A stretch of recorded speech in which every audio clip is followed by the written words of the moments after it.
Halo dulur, selamat datang di My The United, channel fans MU paling netral. Menang dipuji, kalah dibully. Di video kali ini kita akan sedikit mereview pertandingan Manchester City melawan Manchester United dalam perebutan Community Shield yang akan berlangsung besok Sabtu pukul 9 malam. Sebelum pertandingan dimulai, mari kita lihat sejauh apa Manchester United bisa mengalahkan Manchester City di laga besok. Oke, langsung aja.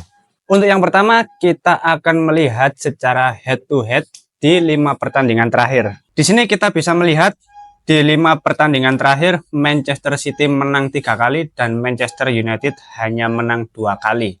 Yang pertama, Manchester United menang 2-1 atas Manchester City. Lalu yang kedua, Manchester City menang 2-1 atas Manchester United di Piala FA Cup. Nah, ini pertandingan ini yang menurutku cukup memalukan juga ya, karena waktu itu kipernya masih De Gea dan di menit ke-1 Manchester City langsung memberikan gol di gawang Manchester United. Saat itu yang ngegolin kalau nggak salah Gundogan ya, waktu masih di City sebelum pindah ke Barcelona. Ya, De Gea ini agak gimana ya.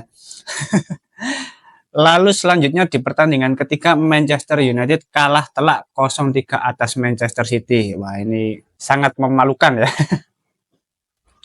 Lalu pertandingan keempat masih di Liga Inggris, Manchester City menang 3-1 atas Manchester United. Ini di babak pertama menit ke-10 atau ke-15 itu Marcus Rashford langsung memberikan skor awal 1-0 bagi Manchester United, tapi setelah itu sampai pertandingan berakhir Manchester City yang memenangkan pertandingan dengan skor akhir 3-1. Aduh, kalah terus. Lalu yang terakhir di FA Cup, Manchester United menang 2-1 atas Manchester City. Menurutku dari 5 pertandingan ini, FA Cup merupakan pertandingan terbaik Manchester United ya ketika melawan Manchester City. Para pemain juga cukup solid, baik dari lini pertahanan, lini tengah maupun lini serang.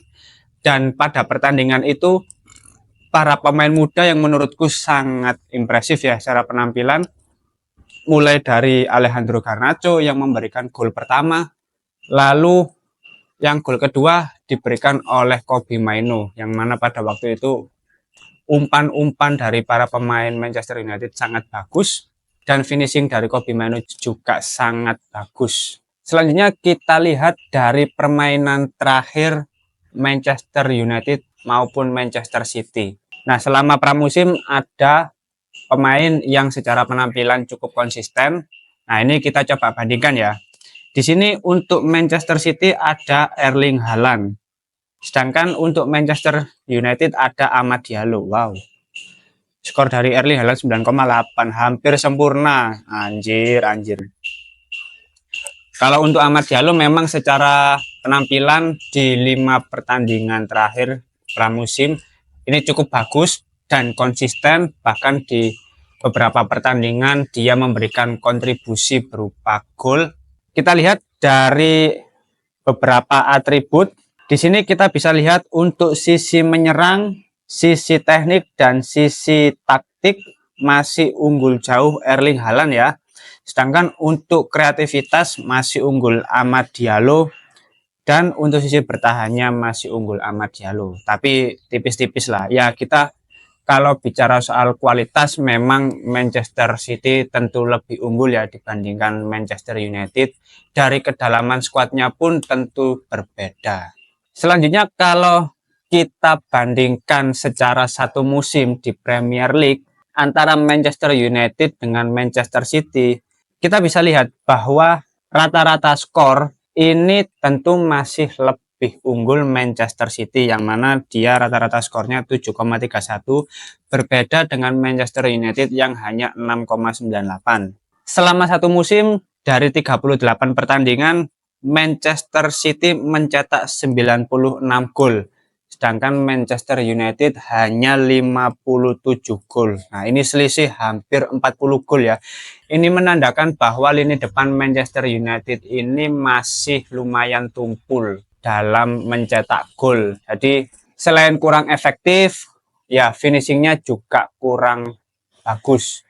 Jadi ada beberapa momentum dan umpan-umpan kunci yang masih belum bisa dimaksimalkan oleh para pemain di lini depan. Lalu untuk kebobolan juga masih lebih banyak Manchester United ya dibandingkan Manchester City. Kalau untuk urusan ngegolin susah, tapi untuk urusan kebobolan ya Manchester United yang unggul. Manchester United kebobolan sebanyak 58 gol, sedangkan Manchester City hanya 34. Di sini menandakan selain lini depan yang tumpul, lini belakang pun ternyata bapuk. Bangsat. Lalu untuk pengumpan golnya juga masih unggul Manchester City ya tentunya. Di sini dari sisi menyerang untuk gol per laga tetap lebih besar Manchester City sebesar 2,5 sedangkan Manchester United 1,5. Tembakan tepat sasaran per pertandingan 7,3 untuk Manchester City sedangkan Manchester United hanya 5,1. Secara keseluruhan dari sisi menyerang tentu masih unggul Manchester City dibandingkan Manchester United. Lalu bagaimana kalau kita bandingkan dari sisi bertahannya? Oke, untuk sisi bertahan selama satu musim, Manchester City kembali lebih unggul dengan tidak kebobolan sebanyak 13 laga, sedangkan Manchester United hanya 9 laga. Lalu untuk presentasi gol kebobolan tiap laga, Manchester City 0,9 sedangkan Manchester United 1,5. Ini menandakan bahwa hampir setiap pertandingan Manchester United mengalami kebobolan. Apalagi di beberapa pertandingan Manchester United kebobolan lebih dari satu kali. Nah, ini kan menandakan lini belakang Manchester United yang sangat rapuh, sangat bapuk, sangat tidak bisa diandalkan. Back-back Manchester United ini parah pokoknya. Lalu untuk intercept, tackle per laga, dan clearance di tiap pertandingan masih unggul Manchester United. Sedangkan untuk penyelamatan per laga juga masih unggul Manchester United sebanyak 3,9. Di sini menandakan ya untuk keunggulan di sisi pertahanan Manchester United itu bukan sesuatu hal yang cukup dibanggakan mengingat kebobolan Manchester United juga masih sangat banyak, tapi untuk statistik keunggulan ini bisa dikatakan karena ya lini pertahanan United yang sering diserang oleh tim lawan gitu loh. Sehingga ya mau nggak mau lini pertahanan MU ini juga harus bekerja keras. Nah, hasil dari kerja kerasnya ini yang menunjukkan secara statistik lebih unggul. Padahal di lain sisi ya Manchester City lebih efektif dan lebih solid ya dan konsisten di setiap laga yang menyebabkan lini pertahanan ini tidak sengoyoh MU gitu loh selama setiap pertandingan. Oke, itu tadi terkait statistik antara Manchester United dan Manchester City kalau kita bandingkan selama satu musim di IPL. Selanjutnya kita lihat komposisi pemain Manchester United yang kemungkinan akan dilibatkan dalam melawan Manchester City di Community Shield. Yang pertama, kalau kita lihat untuk posisi penjaga gawang, tentu yang akan dimainkan pasti Andre Onana, karena Andre Onana adalah pilihan pertama Erik ten Hag dan kiper yang sampai saat ini masih dipercaya oleh Erik ten Hag. Ya mau bagaimanapun, Altay Bayindir juga baru kembali dari libur panjangnya, lalu Radek Vitek juga pemain muda masih minim pengalaman, ya mau nggak mau Andre Onana lagi yang akan dipasrahi untuk menjaga gawang Manchester United. Lalu untuk posisi back tengah, kemungkinan yang akan dipasang nanti sebagai starter pasti Lisandro Martinez karena Lisandro Martinez juga sudah kembali berlatih di Carrington beberapa hari yang lalu, seminggu terakhir. Lalu untuk tandem yang akan menemani Martinez kemungkinan Victor Lindelof karena ya Jonny Evans nggak mungkin jadi starter. Kalau Jonny Evans jadi starter pasti di babak pertama sudah kebobolan 2 gol atau 3 gol ya. Parah sih. Martinez pun pasti akan keteteran gitu loh. Dan Jonny Evans ini tidak akan bisa mengimbangi para pemain di lini serang Manchester City gitu loh. Lalu untuk Harry Maguire sepertinya di pertandingan terakhir pramusim dia tidak dilibatkan, jadi kemungkinan ada bentuk antisipasi dari Erik ten Hag untuk menghindari cedera atau resiko-resiko lainnya, tapi kita tidak tahu besok dia akan dimainkan atau enggak. Jadi kemungkinan Lisandro Martinez dan Victor Lindelof di posisi back tengah sebagai starter. Lalu untuk posisi back kanan, ya sepertinya Diogo Dalot tentunya akan menjadi starter karena Aaron Wan-Bissaka ini karena ada rumor terkait kepindahan dia di West Ham ataupun di Inter, kemungkinan dia tidak akan dimainkan karena ada hubungannya dengan proses negosiasi. Mungkin kalau di babak kedua kita nggak tahu ya. Tapi Diogo Dalot juga sudah kembali dari liburannya dan juga sudah berlatih di Carrington. Kemungkinan besar dia akan jadi starter. Lalu untuk Luke Shaw, ya dia akan mengisi di posisi back kiri. Ya karena nggak ada pilihan lain, cok, di back kiri siapa lagi di Real Malaysia. Ya ampun, bakul gorengan itu. Terus nggak perlu dibahas lah, dia bukan pemain MU, dia udah resign. Dia bukan pemain MU lagi. Maka dari itu MU butuh Nocer Mazraoui gitu loh. Bangsat ini pemain ini. Paling nggak ya Nocer Mazraoui kan bisa mengisi posisi back kiri gitu loh. Kalau misalkan Luke Shaw cedera atau tidak ada back lain, dan kemarin selama pramusim ada Harry Amas yang mengisi posisi tersebut, tapi dia secara usia masih terlalu muda, belum waktunya untuk tampil di laga penting seperti ini.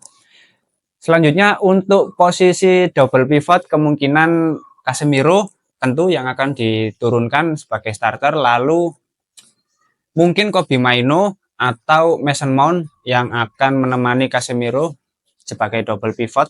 Lalu untuk di posisi lini depan, untuk winger kanan kemungkinan ada Amad Diallo yang akan menjadi starter karena penampilannya yang impresif selama tur pramusim. Sedangkan untuk posisi AM-nya ada Bruno Fernandes karena itu merupakan posisi terbaiknya ya.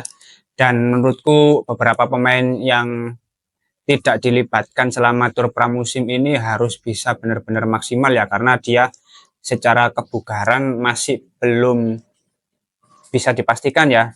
Para pemain yang kembali dari liburannya ini benar-benar fit atau enggak kita nggak tahu juga karena tidak mengikuti tur pramusim. Lalu untuk sayap kiri kemungkinan tetap Marcus Rashford. Entah nanti bisa bergantian dengan Jadon Sancho. Lalu untuk ujung tombak lini serang striker utama, harusnya ini jadi momentum yang penting ya untuk Joshua Zirkzee. Penampilan perdananya sebagai pemain Manchester United, dan kalau dia memberikan sumbangsih berupa 1 gol atau 2 gol itu akan jadi momentum yang sangat penting bagi Joshua Zirkzee. Bahwasanya dia sebagai pemain yang didatangkan dari Bolonya ke Manchester United adalah pembelian yang tepat dan keputusan yang sangat bagus dari manajemen. Tapi kita lihat kalau dari Manchester City ya kemungkinan beberapa nama di tim utama juga sepertinya akan dilibatkan seperti Kevin De Bruyne, Erling Haaland, Bernardo Silva. Lalu untuk di lini pertahanannya ada Ruben Dias, Akanji, pemain-pemain ini yang sepertinya cukup menyulitkan Manchester United dalam meraih kemenangan.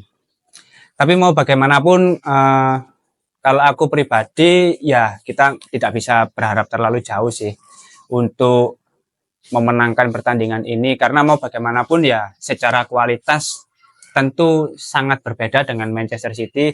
Kedalaman skuadnya ya masih bagus Manchester City, jadi secara rotasi pun siapapun yang akan diganti itu secara kualitas masih sama. Berbeda dengan Manchester United yang kedalaman skuadnya masih belum terlalu bagus. Oke lah, Manchester City menurutku siapa pemain yang keluar ya? Julian Alvarez kan sudah pindah ke Atletico Madrid. Tapi kan untuk striker utamanya masih ada Erling Haaland, jadi nggak terlalu berpengaruh juga untuk Manchester City.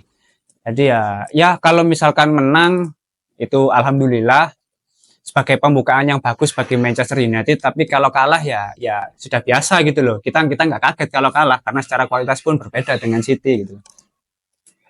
Tapi kita tetap optimis sebagai penikmat Manchester United, karena ya terkadang yang menentukan pertandingan seperti ini di laga-laga besar itu ya motivasi dari para pemain gitu loh. Ya, kita nggak ada yang menyangka ya di FA Cup kemarin siapa yang memprediksi Manchester United bakal memenangkan pertandingan dengan permainan sebagus itu, para pemain yang sangat solid, terus di lini depan juga sangat efektif, memanfaatkan momentum yang ada seperti Garnacho, memanfaatkan kesalahan dari lini belakang City dan kiper pada waktu itu.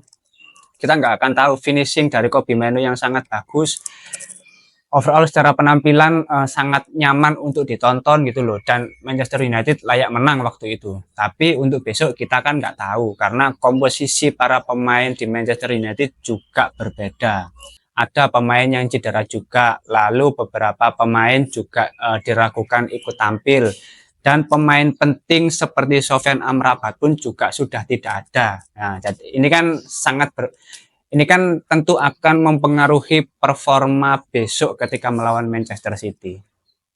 Gimana kalau menurut teman-teman? Kira-kira Manchester United bisa memenangkan pertandingan atau kembali lagi Manchester United akan mengalami kekalahan seperti pertandingan-pertandingan sebelumnya? Dinikmati aja, dinikmati aja. Kita kan sudah terbiasa kalah loh. Mau menang ya alhamdulillah, kalah ya oke lah. Mau bagaimana lagi gitu loh. Oke, mungkin itu dulu untuk preview kali ini terkait pertandingan besok. Terima kasih sudah menonton video ini. Jangan lupa like, komen, dan subscribe. Salam.